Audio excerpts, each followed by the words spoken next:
Jesus is man like you. He is not God. So, sasagutin natin yung comment na yan. But before that, gusto kong ipaalala sa inyo na yung isasagot ko dyan will be based dito sa Holy Bible. So, dito tayo kukuha ng kasagutan. Because again, only the Word of God can speak in spirit and in truth. I am not promoting any religion here. Yung purpose ng video na ito ay para upang lalo pa nating mas makilala si Jesus as our Lord and Savior. Again, Savior. Ayun na nga, so dahil nga sa ating mga kasalanan at sa mga ibinungan nito sa atin, nangangailangan tayo ng tagapagligtas or nangangailangan tayo ng kaligtasan because ayaw naman natin na makondemn tayo at doon tayo mabulok sa hell or sa impyerno. So dahil sa habag at sa pagmamahal ng Diyos sa atin, gumawa siya ng paraan para tayo ay maligtas. Ito ay sa pamamagitan ng kanyang nag-iisang anak na si Jesucristo. Si Jesus na sinasabi mo na hindi Diyos. So sa pamamagitan ng kanyang buhay, ng kanyang kamatayan at muling pagkabuhay, binayaran niya ang ating mga kasalanan at tayo yung kanyang muling pinalaya. Kaya makikita mo sa cover photo ko, nakalagay doon, Jesus paid it all. Si Jesus lamang ang tanging daan patungo sa Ama. Ibig sabihin nito, wala nang ibang paraan upang tayo ay maligtas at makapunta doon sa Kanya. Si Jesus lang. Ano ang sabi sa John 14, verse 6 to 7? I am the way, the truth, and the life.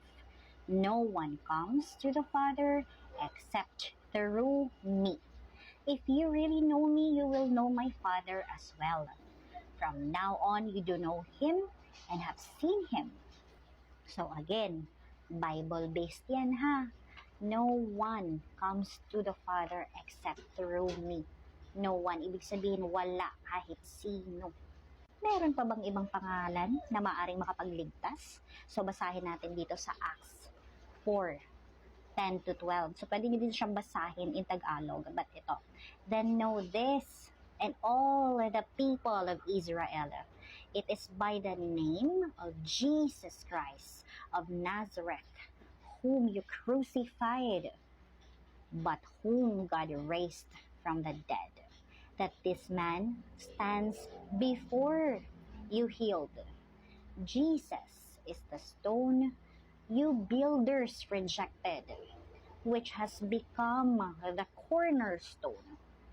Salvation is found in no one else. Yan ha. Salvation is found in no one else, for there is no other name under heaven given to mankind by which we must be saved. So ano nga ba ang gagawin ni Jesus sa mga taong lumalapit sa Kanya?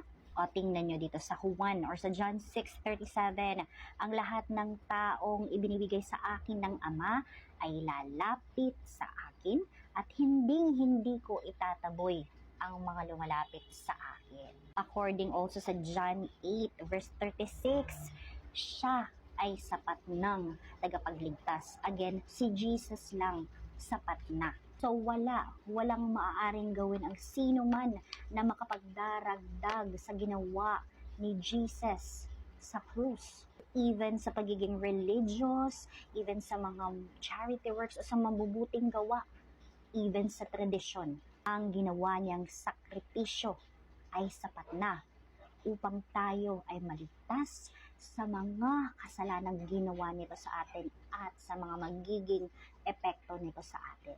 Alam mo na yon. Sabi sa Titus or sa Tito 2:11-14, siya ay yung divine Savior.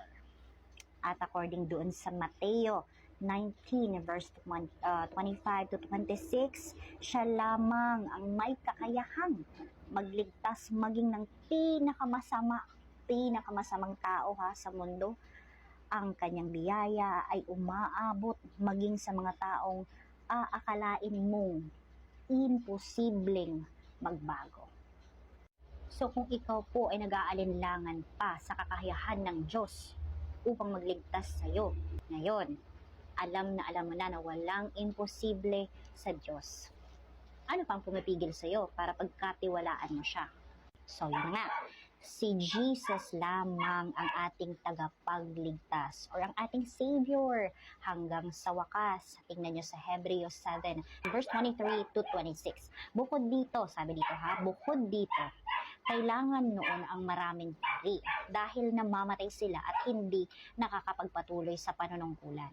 Ngunit, si Jesus ay buhay magpakailanman.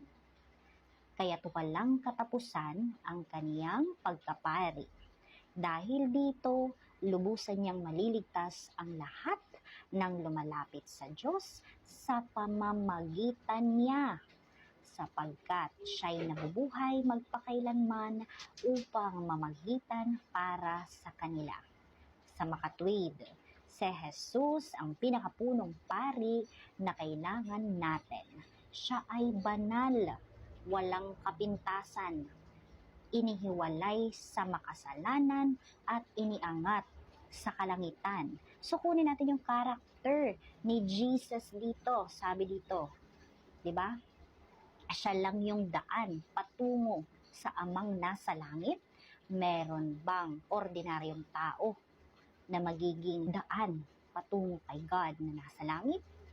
Meron bang ordinaryong tao gaya ng comment mo na banal at walang kapintasan? Di ba wala? Kasi no man is righteous, not even one. Siya yung pinakapunong pari sa lahat. Buhay magpakailanman.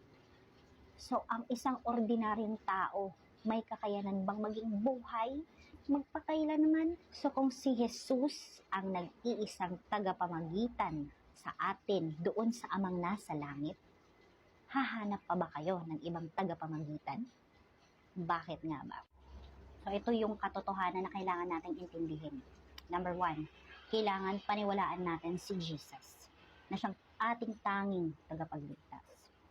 Number 2, si Jesus lamang ang tanging paraan upang tayo ay maligtas.